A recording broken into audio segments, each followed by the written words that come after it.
3월 10일 수요일 새벽 예배에 오신 여러분을 환영합니다. 오늘도 주님께서 우리 모두에게 말씀해 주시기를 원합니다. 오늘 우리에게 주시는 말씀은 마태복음 22장 1절부터 7절까지의 말씀만 읽겠습니다. 마태복음 22장 1절부터 7절입니다.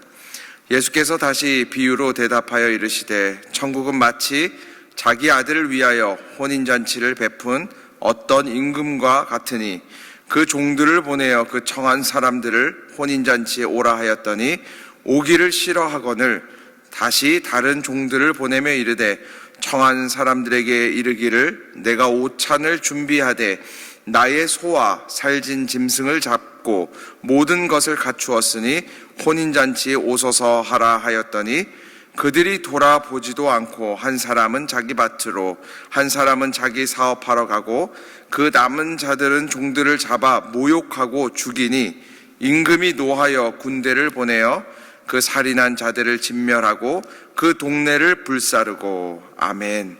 저희는 새벽마다 마태복음의 말씀을 가지고 하나님의 음성을 듣고 있습니다. 오늘 예수님께서는 모인 무리들에게 천국에 대해서 말씀해 주시는데 이렇게 말씀하십니다.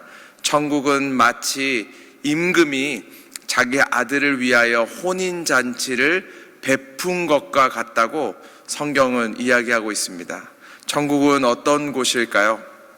우리가 그런 생각들을 많이 하게 되는데 오늘 이렇게 두 가지 단서를 이야기하십니다. 천국은 임금과 관계되어 있고 또 하나는 어린 아들의 혼인잔치와 같다고 이야기하고 있습니다. 우리가 여기서 몇 가지 사실을 알게 되는데요. 임금과 천국은 관계되어져 있다는 거예요. 왕과 관계되어져 있다고 성경은 이야기하고 있습니다. 왕이라는 것은요, 절대 권력을 이야기합니다. 이 땅에 보면 훌륭한 사업가도 여러 명일 수 있습니다. 훌륭한 가수도 여러 명일 수 있습니다. 부자들도 여러 명일 수 있습니다. 그렇지만 한 나라의 왕은 한 명일 수밖에 없습니다. 왜냐하면 그가 절대 권력을 가진 사람이기 때문입니다. 태양과 같은 존재이죠. 그리고 왕은 사람을 죽이기도 하고 살리기도 할 수 있는 사람입니다. 왕이 강을 메꾸라 그러면 강이 사라질 수도 있고, 왕이 산을 옮기라고 하면 산이 옮겨질 수도 있는 그런 사람을 이야기합니다. 우리가 예전부터 이렇게 왕들의 임금들의 업적들에 대해서 많이 듣게 되잖아요. 진시황 때, 중국의 진시황 때 만리장성을 쌓기 시작했다고 하잖아요. 오랜 시간 쌓아지기는 했지만 그 만리장성이 6,000km가 넘는다고 이야기하잖아요. 왕이라는 것은 그러한 절대 권력을 이야기합니다. 그런데 그가 베푼 잔치가 천국이라고 이야기하는 것입니다. 그러한 권력을 가진, 그러한 능력을 가진, 힘을 가진 왕이 베푼 잔치는 어떤 잔치일까요? 아마 음악이 달랐을 거예요. 아마도 이렇게 서비스하는 사람들이 달랐을 거예요. 음식이 달랐을 것이고, 이렇게 장식들이 달랐을 것이고, 모든 것이 정말 입이 떡 벌어지게 너무나 멋진 모습의 잔치일 것입니다. 그런데 또 한 가지 중요한 사실은요, 왕이요, 베풀었다는 것입니다. 베풀었다는 말은 무슨 말이냐면, 그냥 우리말로 하면은 은혜입니다. 은혜. 그레이스. 은혜입니다. 무슨 뜻입니까? 비용을 지불하지 않고 참여하는 곳이라는 거예요. 왕의 잔치에 참여해서요, 무엇이든지 먹었다고 해서 비용이 계산되지 않습니다. 왕의 잔치에 참여해서 어떠한 서비스를 받았다고 해서 비용이 청구되지 않습니다. 왕이 준비했고 절대 권력을 가진 왕이 모든 것을 베푼 잔치가 천국이라고 오늘 본문은 이야기하고 있습니다. 최소한 왕이 베푼 잔치에서는요, 천국에서는 이 땅의 경제적인 그 모든 법칙이 벗어난다는 거예요. 왕이 준비했고 왕이 베풀고 온전히 은혜로 이루어지는 곳, 그곳이 천국이라고 이야기합니다. 또 한 가지 알 수 있는 것은 천국이 혼인잔치와 같다고 이야기하는 거예요. 여러 사람들 중에요, 천국에 대해서 별로 관심 없는 분들이 있어요. 이런 생각 말씀하시는 분들이 있더라고요. 천국에 가면은 하루 종일 찬송가만 부르는 거 아니냐고. 천국에 가면 이렇게 푸른 초장에 앉아서 하루 종일 성경책만 읽는 거 아니냐고, 생각보다 이 세상보다 재미없는 곳 아니냐고. 근데 아니라는 거예요. 여러분, 왕이 하나뿐인 아들을 위해서 베푼 혼인잔치가 얼마나 멋지겠습니까? 얼마나 아름답겠습니까? 천국은요, 우리가 상상한 것보다, 우리가 기대한 것보다 더 멋진 곳이 천국이라고 성경은 이야기하고 있는 것입니다. 우리 모두가요, 그 천국을 기대하는 사람들이 되었으면 좋겠습니다. 이 땅에서의 삶이 힘들고 공고하고 지칠 때 저 천국에서 주님께서 예비하신, 왕이 예비한 아들을 위한 혼인잔치와 같은 멋지고 환상적인 천국이 바라보는 사람들이 우리 모두가 되기를 원합니다. 그런데 놀라운 사실을 오늘 본문은 이야기하고 있습니다. 3절부터 6절까지의 말씀을 읽어보겠습니다. 3절부터 6절입니다. 시작.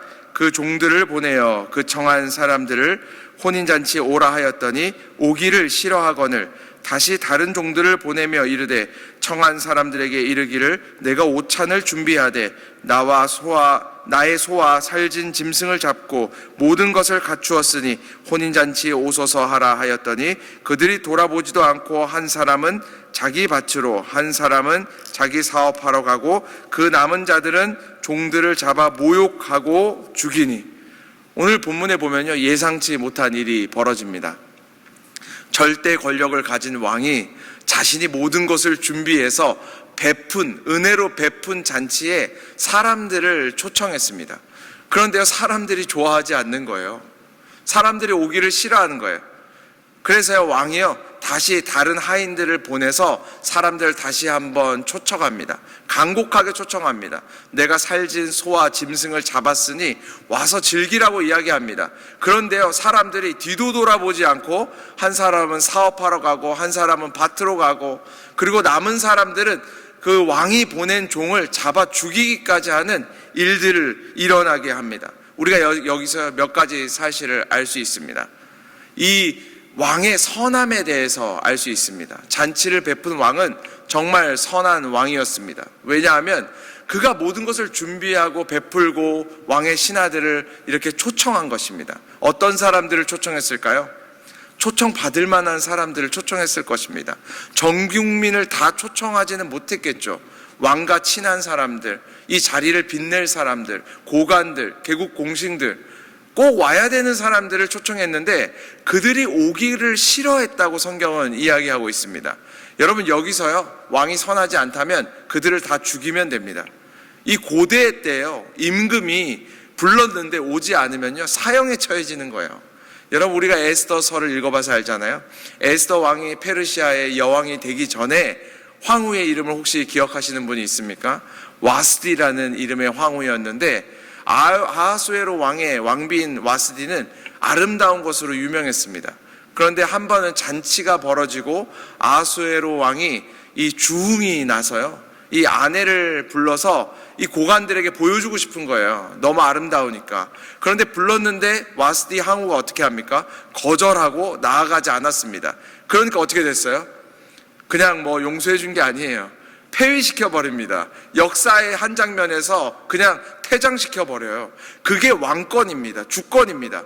그런데 그런 왕이 지금 고관들을 지금 초청했는데 아무도 오지 않는 거예요.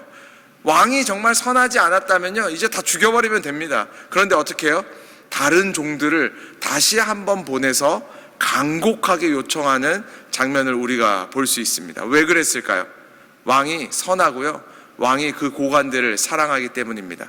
다시 한번 기회를 주는 거죠. 다시 한번 은혜에 참여할 수 있는 기회를 주는 것이죠. 그런데요, 또 오늘 본문을 자세히 보면요, 이 초청을 받은 사람들의 악함에 대해서 우리는 분명하게 알 수 있습니다. 초청을 받은 사람들이요, 바쁘다는 핑계를 사실은 댈 수가 없습니다. 왜냐하면 요즘에도 보면 결혼에 이렇게 청첩장을 보낼 때 3주 전에 보내잖아요. 왜 그렇게 보냅니까? 시간을 미리 빼라고, 다른 약속을 잡지 말라고 보내는 것이잖아요. 고대 근동대 때는요, 이 결혼 잔치에 대해서 더 먼저 알렸다는 거예요. 더 오래전에 알렸을 거예요. 그런데요, 사람들이 지금 바쁘다는 핑계로 오지 않는 거예요. 내가 사업장에 가야 된다, 밭에 가야 된다. 여러분, 그거는요, 단지 지금 바빠서 그런 게 아니에요. 왜 그렇겠습니까? 왕이 싫은 거예요. 왕의 통치가 싫은 거예요. 왕의 통치가 이어질 아들의 결혼이 싫은 거예요. 자기 자신이 통치하기를 원하는 거예요. 자기 자신이 주인이 되기를 원하는 거예요. 그것에 대해서요, 사실 여실히 드러나잖아요. 남은 사람들이 어떻게 합니까? 남은 종들을 죽여버리잖아요. 왕이 보낸 하인들을 끝내는 죽여버리잖아요. 지금 예수님께서는 말씀하시는 거예요.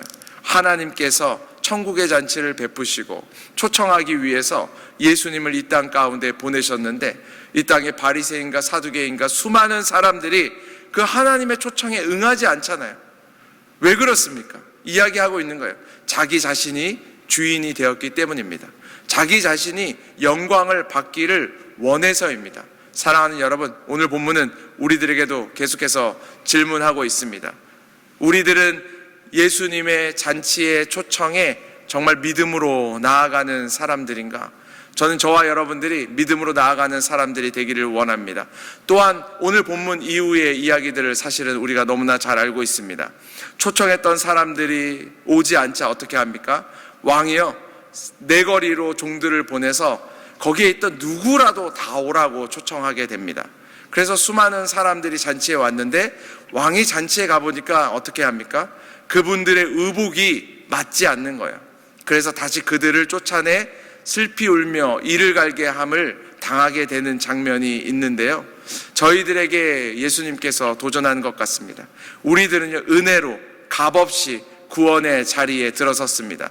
그런데 그 예수님의 값없는 은혜가요, 값싼 은혜가 되지 않기 위해서는요, 우리의 삶을 고쳐서 주님 뜻대로 살아 우리의 의복을 단정히 하는 사람들이 되어야 된다는 사실입니다. 우리 모두가요, 값없이 주님의 은혜를 받았고 하나님의 잔치에 초청받은 사람들입니다. 오늘 하루도 주님 뜻대로, 주님이 원하시는 대로 삶으로, 하나님의 말씀대로 삶으로 하나님의 자녀답게 합당하게 살아가는 우리 모두가 되기를 주님의 이름으로 축복합니다. 제가 잠시 기도하겠습니다. 하나님 아버지, 감사합니다. 죄 많고 연약한 저희들을 주님께서 하나님의 잔치에 값없이 초청해 주셔서 감사합니다. 오늘 하루도 성령과 동행하고 말씀과 동행함으로 하나님의 뜻대로 살아가는 값없는 은혜에 합당한 믿음의 사람들로 살아가게 하여 주시옵소서. 감사드립니다. 예수 그리스도의 이름으로 기도드립니다. 아멘.